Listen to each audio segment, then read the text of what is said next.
Hola, buenas, ¿cómo están? ¿Cómo están, estimados oyentes? Espero que hayan tenido una feliz semana, fantástica semana, que todo les haya ido bien y que hayan podido ir solucionando todas las situaciones que se les haya presentado de la mejor manera. Y con una sonrisa, claro, porque siempre les digo, ¿no?, que una sonrisa es una muy buena medicina. La semana pasada leímos este ensayo, este librito pequeño sobre la vida después de la vida de José Luis Márquez Utrillas.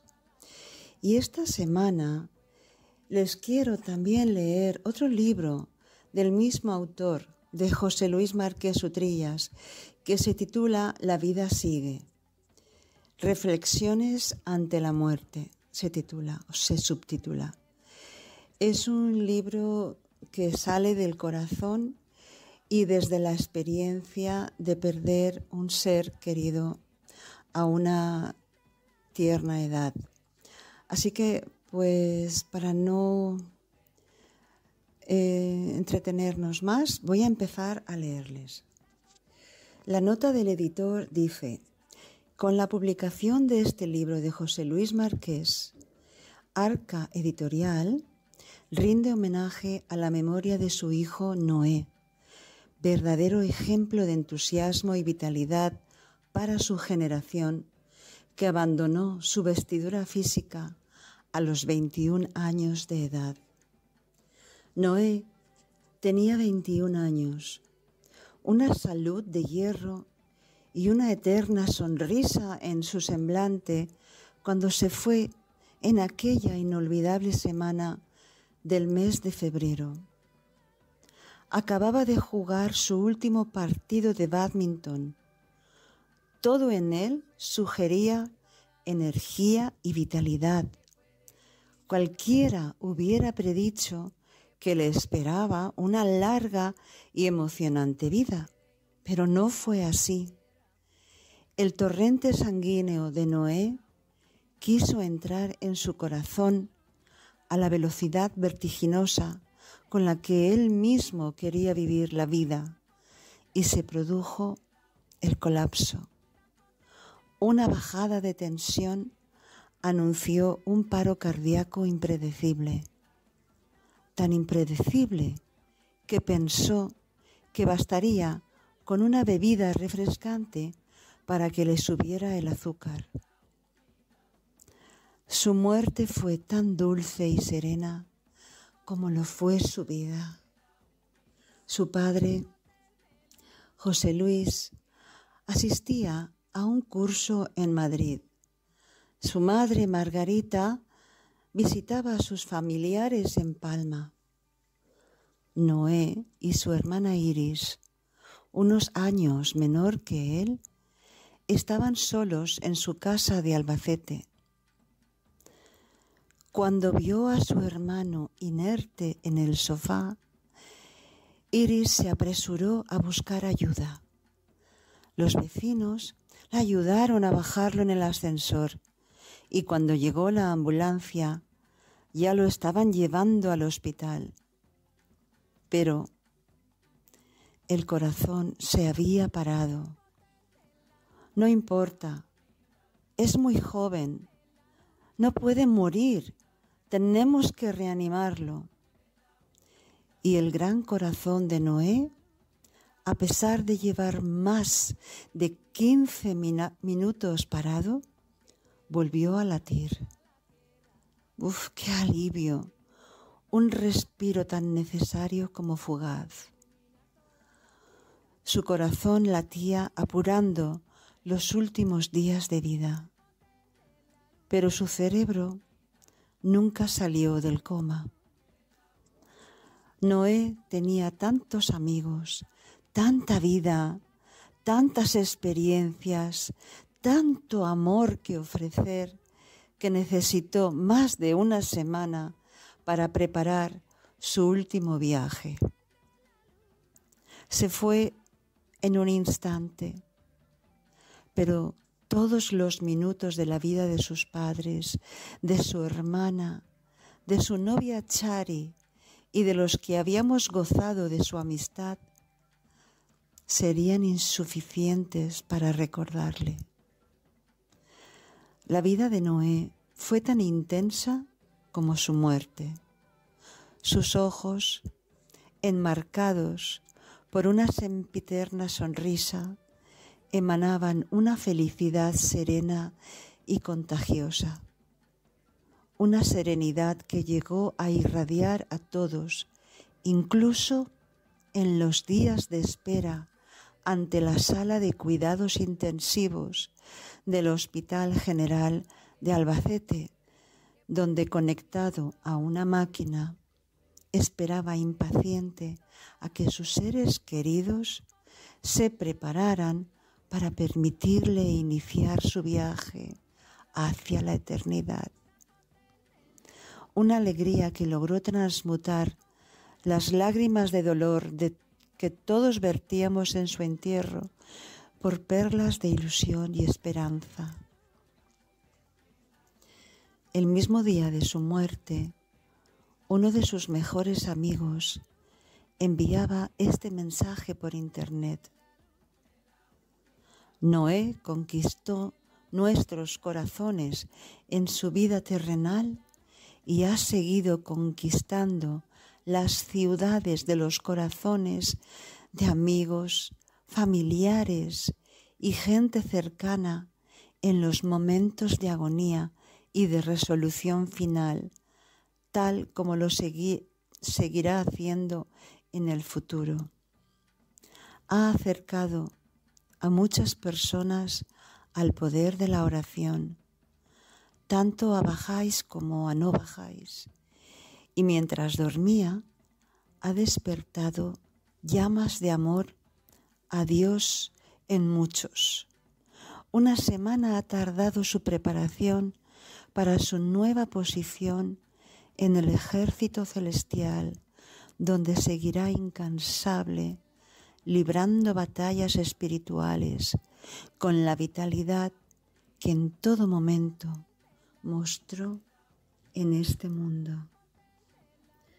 Cuando José Luis Márquez empezó a dar conferencias sobre la vida después de la muerte, su hijo Noé tenía apenas 1 año, y cuando se publicó la primera edición de este pequeño libro en 1994 y al año siguiente su obra más completa sobre este tema, Naceremos para siempre, Noé era un adolescente sano y feliz.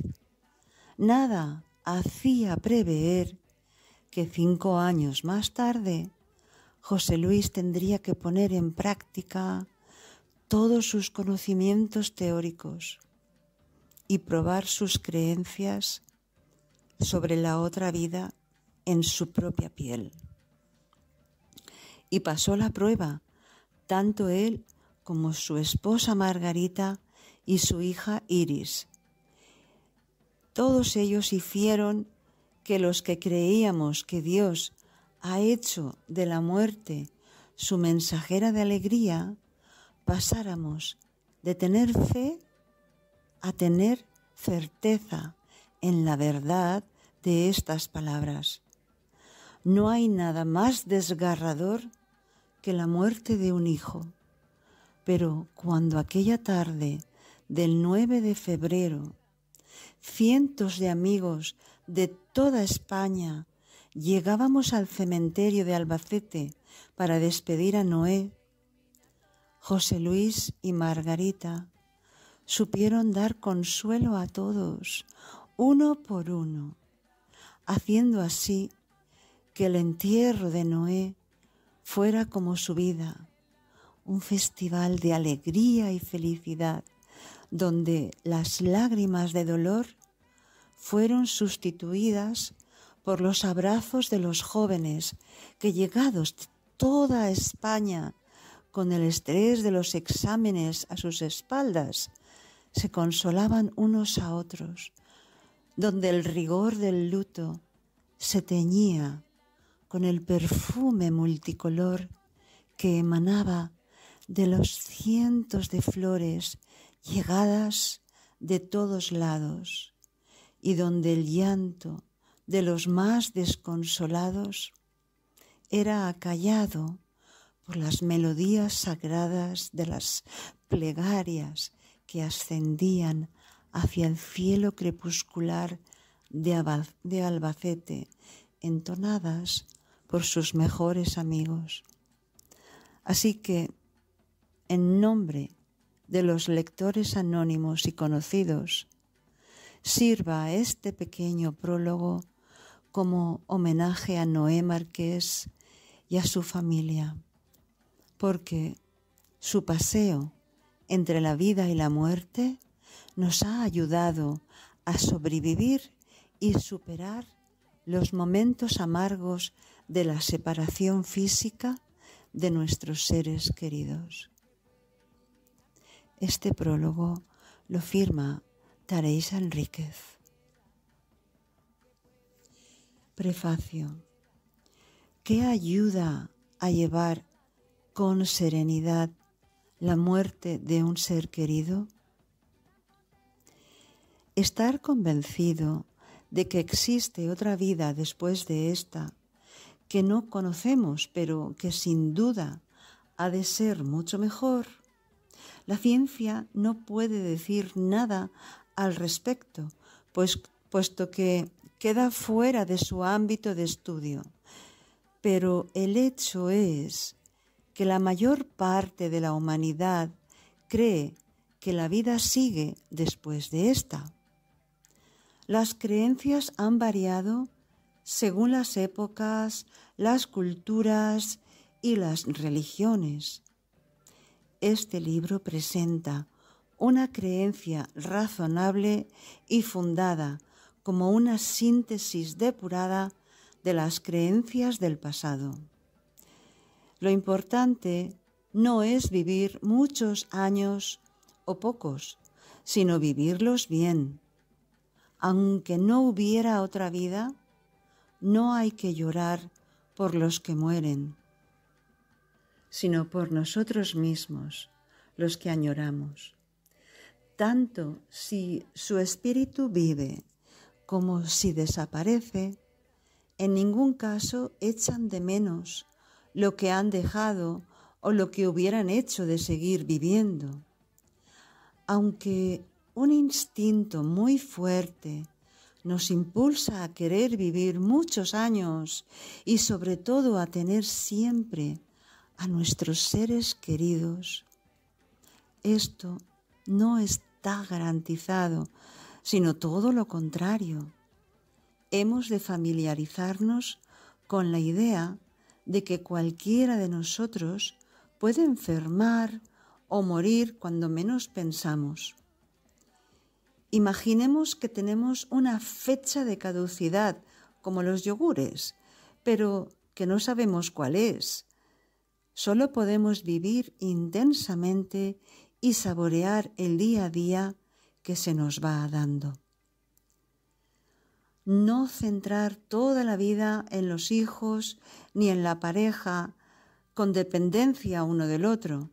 Los hijos o el matrimonio son objetivos importantes de la vida, pero no los únicos. Es bueno tener unos ideales que vayan más allá. Estos seguirán dando sentido a la vida. Cuando los hijos empiezan a volar, o cuando la pareja falta porque fallece o simplemente porque se separan. Aceptar que la vida de cada uno es suya. Como decía el poeta Khalil Gibran, vuestros hijos no son vuestros hijos, son los hijos y las hijas del anhelo de la vida. Aunque estén a vuestro lado, no os pertenecen. Sois el arco desde el que vuestros hijos son disparados como flechas vivientes hacia lo lejos. Y hablando del matrimonio, amaos uno a otro, mas no hagáis del amor una prisión. llenaos mutuamente las copas, pero no bebáis solo en una. Esto lo decía el poeta. Y sigue. Hablar de la muerte con naturalidad, dice José Luis, incluso con los niños, es una realidad de la vida tan natural como el juego, el trabajo, el sexo, el dolor, los problemas, el matrimonio o la amistad. Cuando entra en nuestra vida la enfermedad o la muerte de un ser querido, hay que hablar de ello entre la familia o, si es preciso, con un profesional. No se puede silenciar el tema como si fuera un tabú. Es mejor sacarlo, llorar si uno lo necesita, abordar todas las cosas relacionadas con el enfermo o el fallecido con naturalidad, como se hacía antes, como si estuviera de viaje. Conviene evitar los pensamientos negativos o de culpabilidad que suelen surgir, como si no hubiera ido, y si yo hubiera hecho tal cosa, si hubiéramos acudido a un médico mejor, o si no le hubiera comprado la moto, o la culpa ha sido de... Ninguno de estos pensamientos sirve para nada, más que para amargarnos innecesariamente. Ha ocurrido así. Si no hubiera sido por esto, podría haber sido de otra forma. Solo hemos de pensar en lo que aún podemos hacer. Nuestra vida sigue y la de los demás, amigos y familiares, también. ¿Qué le gustaría al ser querido? Pues vernos felices, que sigamos disfrutando de la vida. Hay que cuidarse más que nunca, tomar vitaminas o alguna medicación, viajar, distraerse. No podemos centrar nuestra vida en visitar el cementerio. Queda algo del cuerpo donde habitó nuestro ser querido, pero él ya no está allí. Hemos de vivir plenamente lo que nos queda de vida, dedicarnos a unos objetivos que puedan darle sentido y, sobre todo, atender a los que siguen viviendo con nosotros. José Luis Márquez. Pasamos ahora a la introducción, que dice: la palabra muerte es triste y amarga. Siempre es difícil de aceptar el que se nos muera un ser querido. También nos cuesta entender que nuestra vida es tan pasajera como la de un árbol o la de un animal. Hace solo unos cuantos años que entramos en esta vida, nos metimos en la carrera del tiempo y nos sentimos empujados hacia adelante, haciendo continuamente cosas. Pero ¿para qué? De niños o de jóvenes, nos parece que tenemos una larga vida por delante y que nos va a durar siempre. Jugamos, estudiamos, nos divertimos, trabajamos, nos casamos, perseguimos una ilusión detrás de otra. Y en muchos casos, la vida queda truncada a mitad de esa carrera, a los 2 años, a los 20, a los 40. Los más afortunados viven más de 80, pero sienten que sus fuerzas desaparecen lentamente y que la muerte les va a llegar de un momento a otro. Todas las inquietudes, alegrías y tristezas de cada día nos mantienen tan entretenidos que apenas nos damos cuenta de que el ser humano es como una hierba que crece, como la rosa que florece y pronto se mustia. El hombre, desde que nace, es un ser para la muerte. Esta es la expresión del filósofo Martin Heidegger. Y sigue diciendo José Luis, pero desde hace miles de años el hombre se ha preguntado por qué y para qué existe. Algo que no se podían preguntar los dinosaurios ni el perro más inteligente. La respuesta a esas preguntas la ha buscado en las religiones y en la filosofía. En todas las culturas, los hombres han creído que hay alguna forma de supervivencia tras la muerte. También en general hay una creencia de un Dios creador de este universo.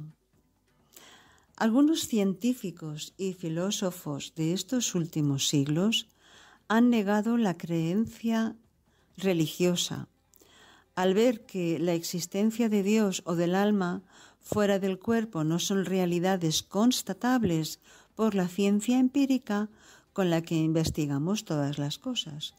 A pesar de ello, a la mayoría de los seres humanos no nos satisface la idea de que el mundo exista sin un porqué y que nosotros hayamos aparecido en este planeta por pura casualidad. Algo interior nos impulsa a creer que tiene que haber otra vida después de esta, que lo mejor de nosotros mismos no puede morir del todo.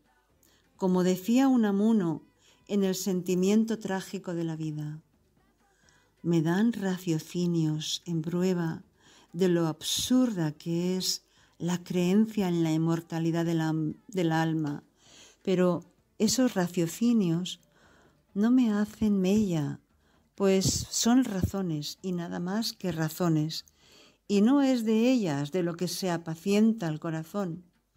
No quiero morirme, no quiero ni quiero quererlo. Quiero vivir siempre, siempre, siempre, y vivir yo, este pobre yo, que me soy y me siento ser ahora. Y aquí, y por esto, me tortura el problema de la duración de mi alma, de la mía propia. La actitud de uno ante la muerte puede ser de temor o de esperanza. En general, no queremos ni plantearnos el tema, por el miedo que tenemos a que esta vida se nos acabe, aunque esté llena de sinsabores, llena de preocupaciones. Un instinto vital hace que nos agarremos a ella y no queramos perderla. Solo cuando la desilusión o la impotencia ante los problemas resultan mayores que el impulso vital, llegan algunos a desear la muerte e incluso buscarla. El temor o la esperanza son instintivos, pero dependen mucho del concepto que tengamos de la muerte, y en ello influye la educación, el ambiente cultural y la reflexión propia. Veamos estas dos formas de concebir la existencia. Primera, los que no creen en otra vida, sean ateos o agnósticos, asumen o intentan asumir la muerte como algo inevitable. Creen, por tanto, que la madurez humana está en aceptar que nuestra vida dura solo unos años y que, no obstante, hemos de vivirla con toda intensidad y colaborar para que esta raza humana mejore sus condiciones en el planeta. La segunda, los que creen en otra vida, y a estos podemos clasificarlos en dos grandes creencias: la reencarnación y la resurrección. Sobre la reencarnación, admitida en general por los hindúes, los budistas y también hoy en día por los occidentales que simpatizan con estas religiones o con movimientos de tipo esotérico, el alma humana, según este enfoque, regresa repetidamente a otros cuerpos hasta su liberación definitiva. En cuanto a los que creen en la resurrección, esta es la creencia de los judíos, cristianos y musulmanes. Los judíos de la época bíblica creían que los muertos iban al Seol, un mundo subterráneo de sombras, semejante al Hades de griegos y romanos. Pocos siglos antes de Cristo surgió la esperanza de que los justos volverían a vivir con el mismo cuerpo, mientras que los demás desaparecerían para siempre. Concebían al ser humano como una sola realidad.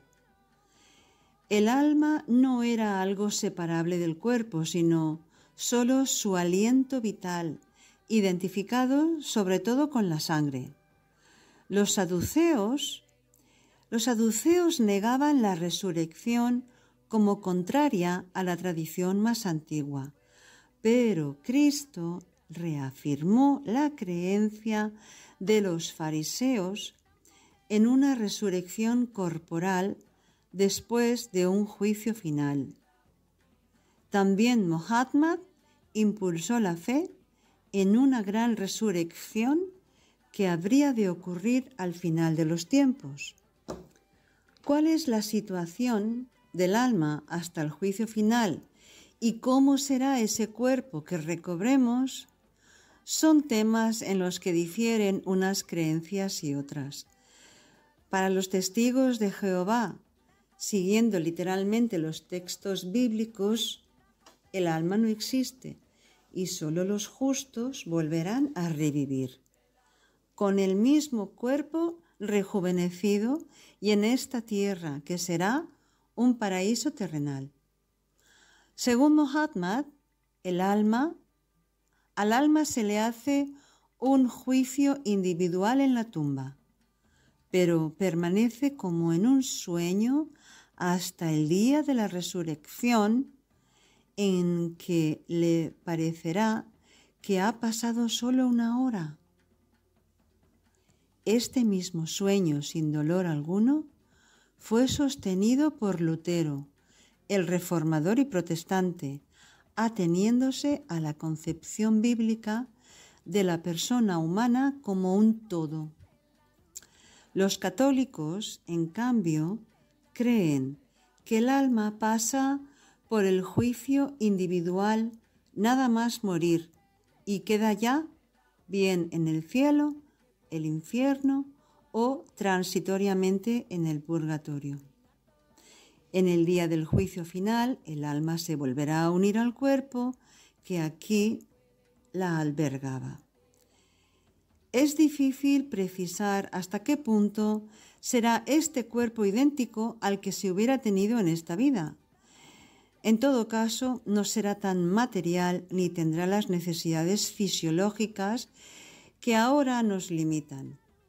Cristo dijo, en respuesta al problema planteado por los saduceos sobre una mujer que había tenido 7 maridos sucesivamente, y dijo, esto lo encontramos en Lucas, y dijo, los juzgados dignos de tener parte en aquel siglo y en la resurrección de los muertos, ni tomarán mujeres ni maridos, porque ya no pueden morir y son semejantes a los ángeles e hijos de Dios, siendo hijos de la resurrección.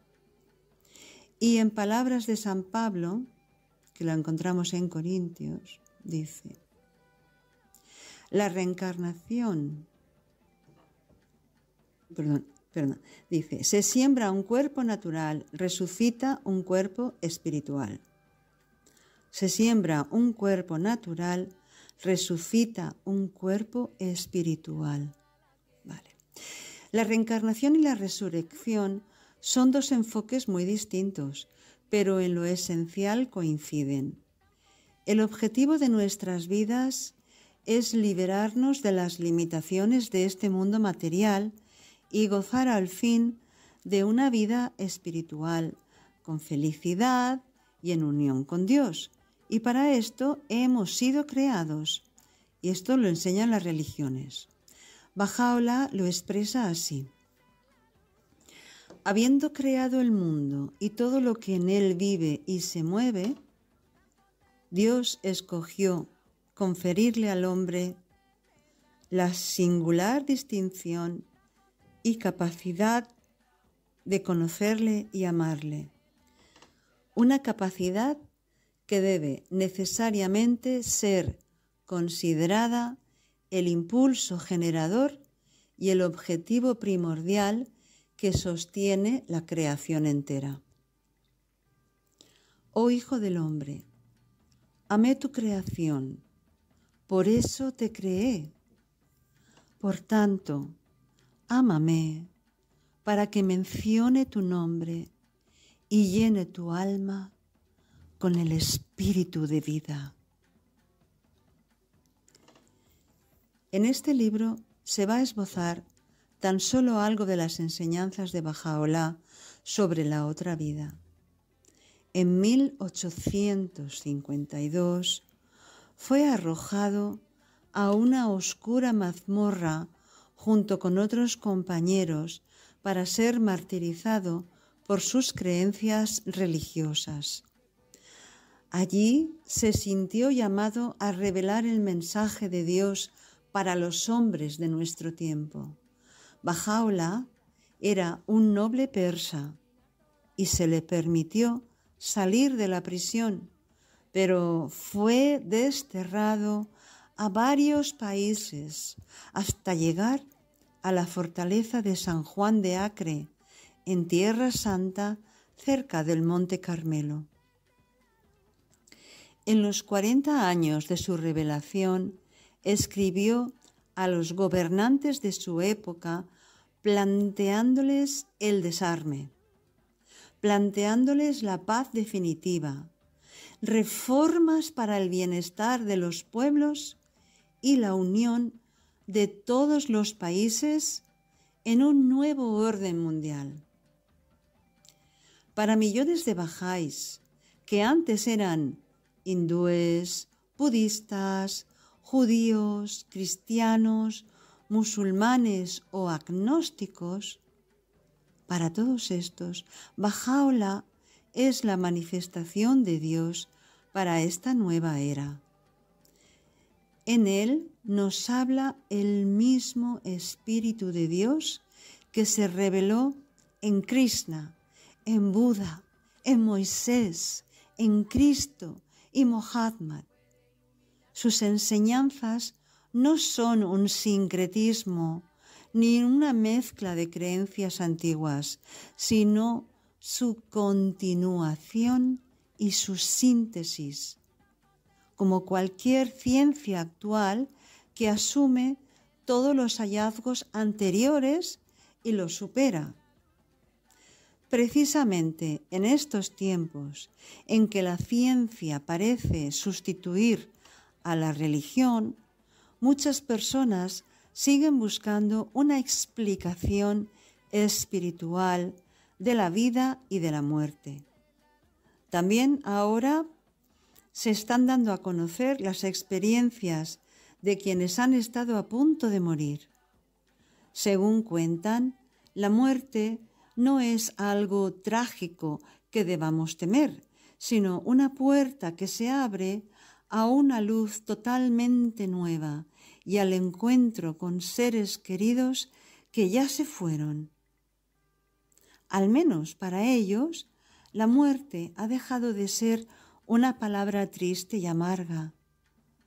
Nos queda siempre la pena de la separación, porque unos se van y otros se quedan todavía.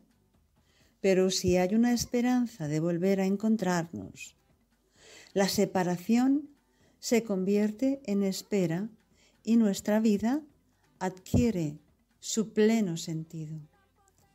Solo al morir podremos experimentar en nosotros mismos si la muerte es el sueño definitivo o si nacemos de nuevo para una vida mejor, mucho mejor que la de ahora. Necesitamos saber algo que satisfaga a nuestra mente y a nuestro corazón. La ciencia y la religión no pueden contradecirse, ya que son complementarias, y cada uno es libre de aceptar una idea de la muerte u otra, pero es nuestra gran responsabilidad plantearnos este asunto, ser consecuentes con lo que creamos y prepararnos para ese momento crucial de nuestra vida. Pasamos al capítulo titulado 3 realidades del ser humano. Para comprender mejor cómo puede ser la vida después de la muerte, es necesario aclarar algunos conceptos. En las religiones se habla del alma que sobrevive al cuerpo. Los filósofos y científicos materialistas no aceptan su existencia, ya que no es constatable por los sentidos ni por la ciencia empírica.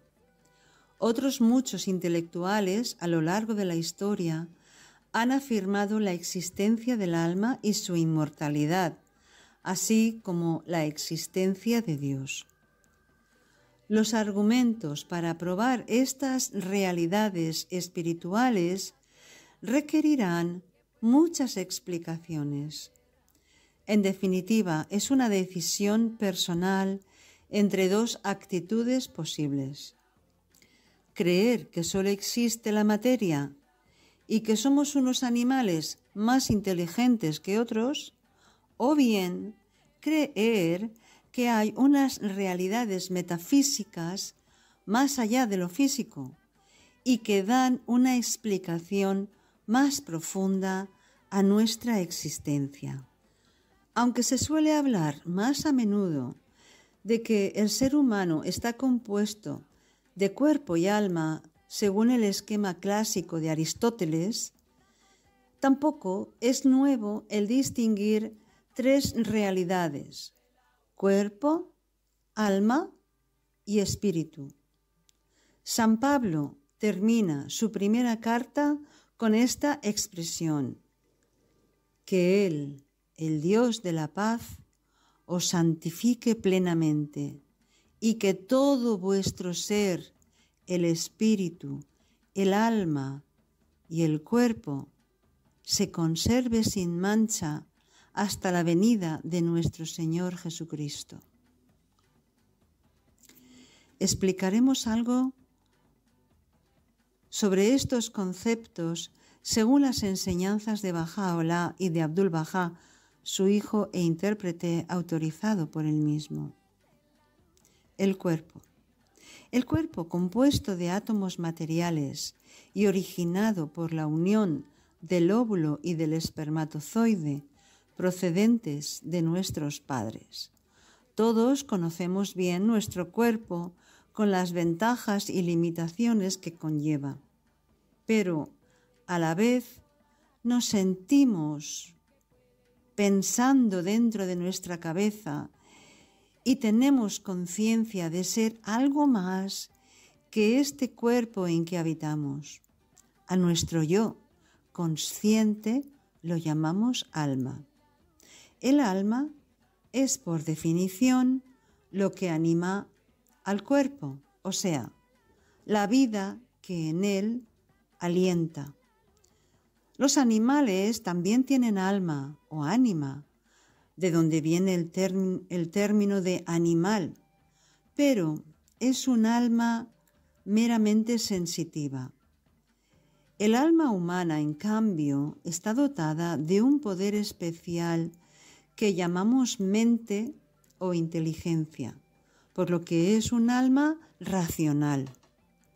Surge en el mismo instante de la concepción, al unirse los genes del padre y de la madre.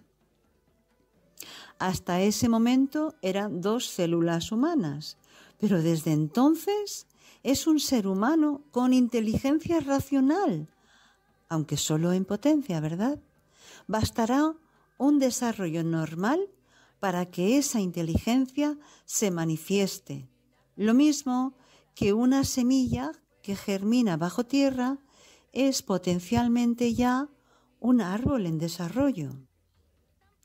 El espíritu es la facultad celestial o divina que es infinita en comparación con la del dominio intelectual o físico. Este poder ha sido conferido al hombre a través del soplo del Espíritu Santo. Es una realidad eterna, indestructible. Es una emanación del Divino Dador. Es la refulgencia del sol de la realidad, la irradiación del mundo celestial, el espíritu de fe, el espíritu al que se refiere su santidad Cristo cuando dice: aquellos que son nacidos del espíritu, espíritu son. Podríamos entenderlo en un contexto católico como la gracia santificante, la luz de las cualidades divinas reflejada en nosotros. Según estos conceptos, hay personas que se preocupan sobre todo de su cuerpo físico, otros cultivan el alma racional y otros, por fin, desarrollan también su espíritu. Lo primero, el cuerpo físico, nos asemeja a los animales, aunque es necesario cuidarlo y alimentar bien el cuerpo para sentirnos a gusto y servirnos de él. Lo segundo, el alma racional,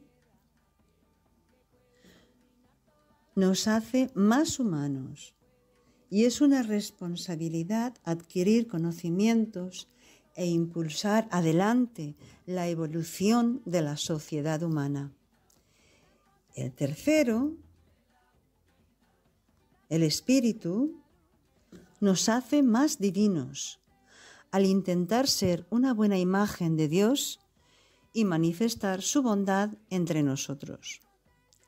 Si el cuerpo ha de volver a la tierra, su cuidado solo sirve para esta vida. Es mucho más importante el desarrollo de la inteligencia y, sobre todo, desarrollo de las cualidades espirituales, pues será el alma, iluminada por el Espíritu, la que sobrevivirá eternamente. La inmortalidad del alma, progreso ilimitado del alma. En la naturaleza no existe reposo absoluto. Todas las cosas progresan o pierden terreno. Todo se mueve hacia adelante o hacia atrás, pero nada existe sin movimiento. Es evidente que el movimiento es esencial en toda existencia, pero en el caso del alma humana no existe declinación. Su único movimiento es hacia la perfección. La actividad del alma está constituida por el crecimiento y el progreso. La perfección divina es infinita. Así pues, el progreso del alma es también infinito. Desde el nacimiento del ser humano, el alma progresa, el intelecto crece y el conocimiento aumenta. Cuando el cuerpo muere, el alma le sobrevive.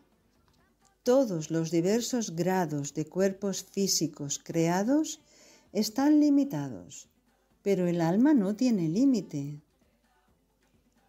La simplicidad del alma, toda la creación física es perecedera.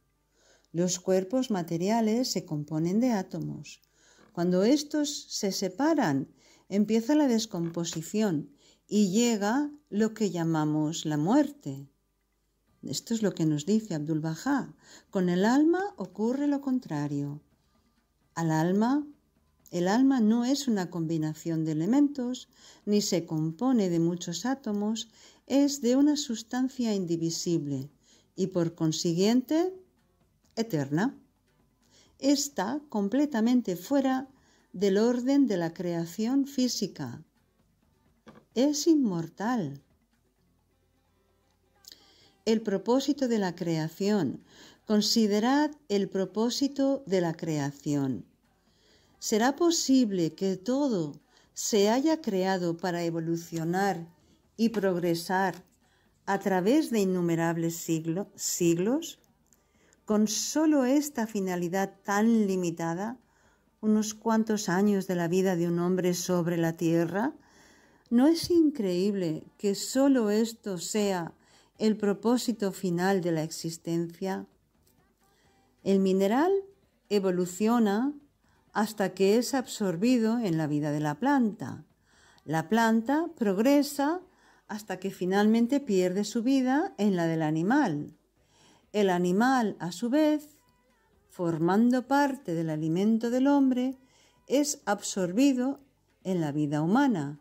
Así, el hombre aparece como la suma de toda la creación, el ser superior de todas las criaturas vivientes, la meta hacia la cual han progresado durante edades incontables de existencia. En el menor de los casos, el hombre vive en este mundo 90 años, en el mejor de los casos, un tiempo muy corto, por cierto. ¿Cesa de existir el hombre cuando deja su cuerpo? Si su vida llega a un fin, ¿toda su evolución anterior ha sido entonces inútil? ¿No ha servido para nada? ¿Podemos imaginarnos que la creación no tenga otra finalidad superior a esta? El alma es eterna, inmortal. Bajo un enfoque materialista, el universo entero no es más que una infinita cantidad de materia que ha existido eternamente sin que pueda explicarse nunca por qué ni para qué. La religión, en cambio, da por hecho que ha existido eternamente un ser que es pura perfección y que ha creado el universo para manifestar en él sus atributos divinos. Cada cosa creada refleja alguno de ellos, mientras que el hombre es el ser creado a su imagen y semejanza, con mayúsculas, capaz de conocerle y de amarle. Solo en el hombre, dotado de un alma inteligente e inmortal, se justifica el porqué y el para qué de todo el universo. Baha'u'lláh dice: habiendo creado el mundo y todo lo que en él vive y se mueve, él escogió conferirle al hombre la singular distinción y capacidad de conocerle y amarle. Una capacidad que debe necesariamente ser considerada el impulso generador y el objetivo primordial que sostiene la creación entera. Sobre la más íntima realidad de cada cosa creada, Él ha derramado la luz de uno de sus nombres y la ha hecho un recipiente de la gloria de uno de sus atributos. Sobre la realidad del hombre, sin embargo, Él ha concentrado el esplendor de todos sus nombres y atributos y la ha hecho un espejo de su propio ser. El testimonio de los mensajeros divinos. Si el espíritu no fuese inmortal, ¿cómo podrían soportar las manifestaciones de Dios pruebas tan terribles? ¿Por qué sufrió Jesucristo la horrible muerte sobre la cruz? ¿Por qué soportó Muhammad las persecuciones? ¿Por qué el Bab hizo el supremo sacrificio y por qué Baha'u'lláh pasó tantos años de su vida en la cárcel?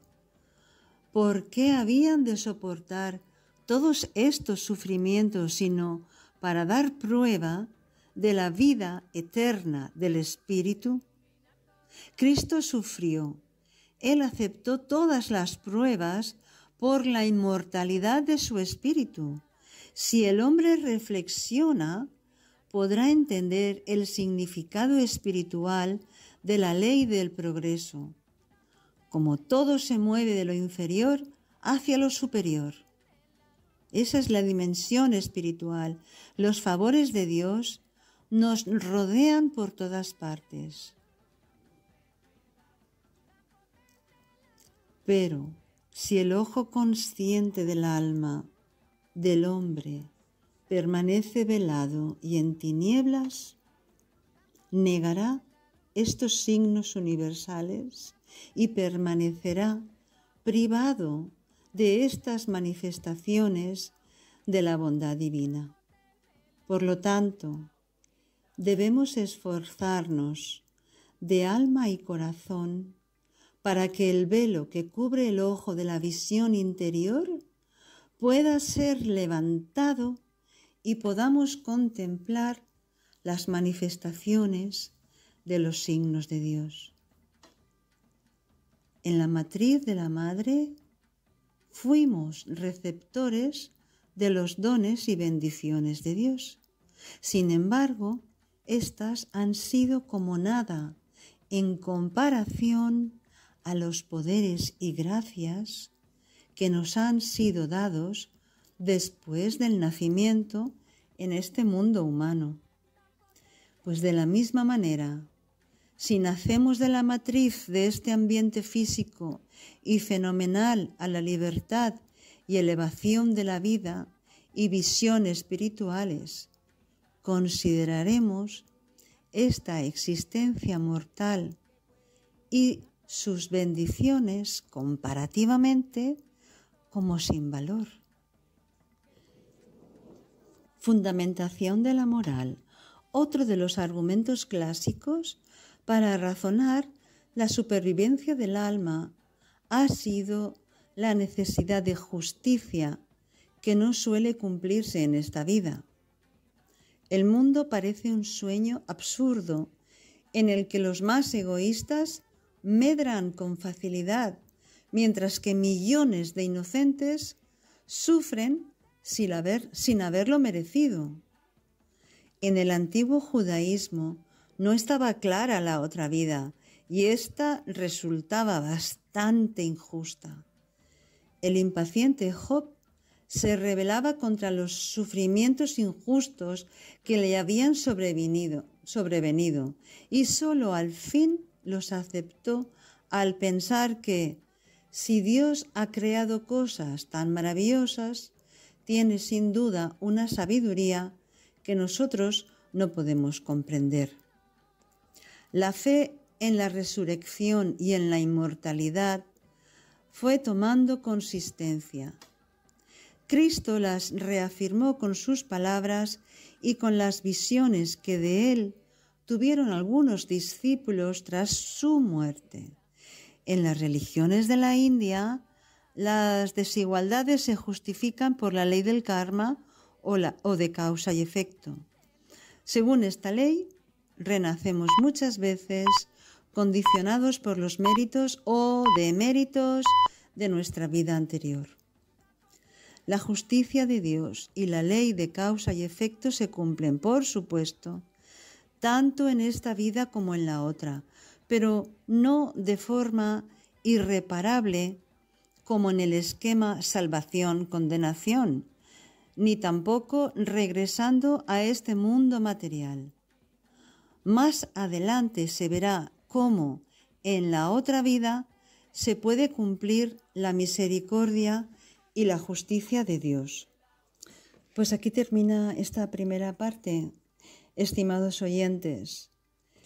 Este libro que José Luis Márquez Utrillas escribió después de la muerte, del fallecimiento o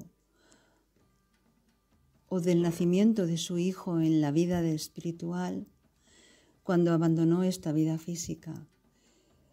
Fue algo muy doloroso y de mucha aceptación y entendimiento de todos los escritos que él había hecho, de todos los estudios, de todas estas teorías que eran teorías hasta el momento en que las tuvo que vivir en su propia carne. En esta primera parte hemos hablado de las tres realidades del ser humano, que son el cuerpo, la mente racional y el espíritu. Y hemos hablado también de la inmortalidad del alma, de su progreso, de su simplicidad, de cuál es el propósito de la creación. No puede ser que la creación, que el gran ser, el ser divino, el creador, nos haya hecho simplemente para que estemos un pequeño tiempo en este planeta y luego desaparezcamos sin más, como un humo, ¿no? No tiene sentido. Y nuestro ser interior lo sabe que hay algo más. Por eso hay a lo largo de la historia, se ha estado buscando la inmortalidad, fórmulas para no morir. Pero ¿por qué? Porque sí, porque es que es normal que nosotros sabemos que dentro de nosotros vamos cumpliendo años, pero nos sentimos jóvenes por dentro. Es más, nuestro espíritu está como más vivo, más presente, tiene sabiduría. Ojalá cuando éramos adolescentes, cuando éramos jovencillos, tuviéramos el conocimiento que tenemos después de que cumplimos años, ¿no? Cuando ya llevamos varias décadas en este mundo. Entonces, no tiene sentido que una persona, después de estar viviendo tantas experiencias en este mundo, superando tantas dificultades y luchando a través de tantas ordalías, llegue a los 80 y 90 o los años que sean, 60, 70, y todo se desaparezca. Es que la lógica no lo puede apoyar, es que nuestra mente racional no lo puede aceptar.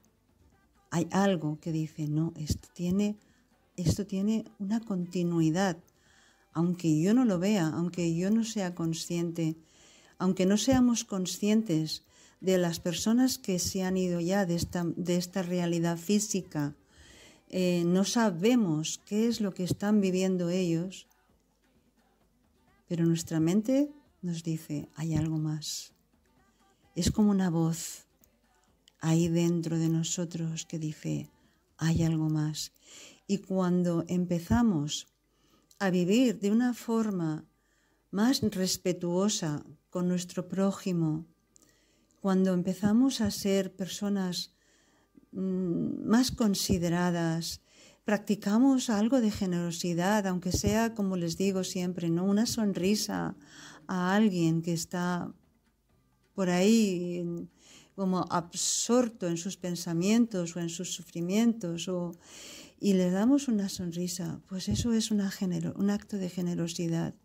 Y esa otra persona lo vive, lo percibe, lo siente, lo recibe, y nosotros también.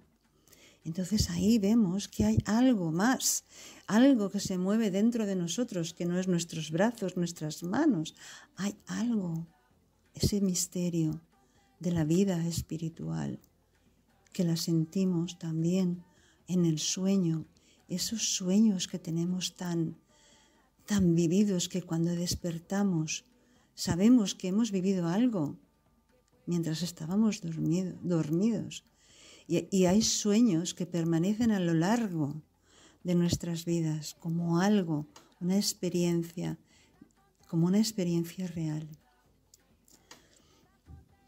Así que, pues, estimados oyentes, este tema es apasionante porque no solamente es un misterio, es una realidad, es un misterio, y además es algo que que nos produce miedo, es algo que cuando perdemos a un ser querido nos da dolor.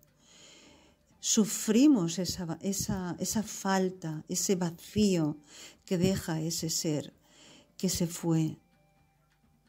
Y es por esto que es tan importante este tema. Para mí, al menos, es apasionante. Y estoy deseando leer lo que queda de este libro, porque estoy segura que mi convencimiento y mi ser interior van a recibir una confirmación. Pues ya no me voy a dilatar más, estimados oyentes, les voy a dejar aquí, pero como siempre les digo, sonrían, pongan a funcionar el lado positivo de todas las situaciones. Todo tiene su blanco y su negro, como dicen, el yin y el yang, y hay que encontrar la parte positiva, la parte que nos hace crecer, la parte que nos da sabiduría, que nos da conocimiento, la parte que fortalece nuestra parte, nuestro lado espiritual. Así que, pues, qué bonita, ¿no? Poder nutrir esa parte espiritual con una simple sonrisa, dándole la mano a alguien en un momento dado. Bueno, no me quiero poner nostálgica, simplemente sonrían, sean felices y ya saben que la alegría nos da alas y cuando tenemos alas somos capaces de hacer muchísimas más cosas que cuando estamos ahí metidos en el lodo, en el barrizal del problema. Busquemos el lado positivo. La alegría nos da alas. Tan potente es la luz de la unidad que puede iluminar toda la tierra. Somos una unidad. Hasta la próxima semana, estimados oyentes. Chao.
En el 107.